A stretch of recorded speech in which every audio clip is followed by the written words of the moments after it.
دوستو، اپنی بے عزتی کا جواب 3 طریقوں سے دینا سیکھیں۔ پہلا، خاموشی سے۔ کبھی کبھی سب سے بڑا جواب کچھ نہ کہنا ہوتا ہے، کیونکہ خاموشی ان کے ضمیر کو زیادہ جلاتی ہے۔ دوسرا، کامیابی سے۔ جو تمہیں نیچا دکھانا چاہتے ہیں انہیں جواب دو، اپنی کامیابی، محنت اور دعا سے دنیا خود گواہ بنے گی کہ تم کمزور نہیں تھی۔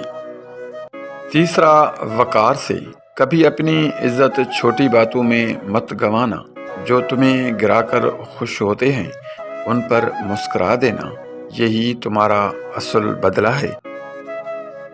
جو انسان خاموشی، کامیابی اور وقار سے جواب دینا سیکھ لے، دنیا کی کوئی بات اس کو توڑ نہیں سکتی۔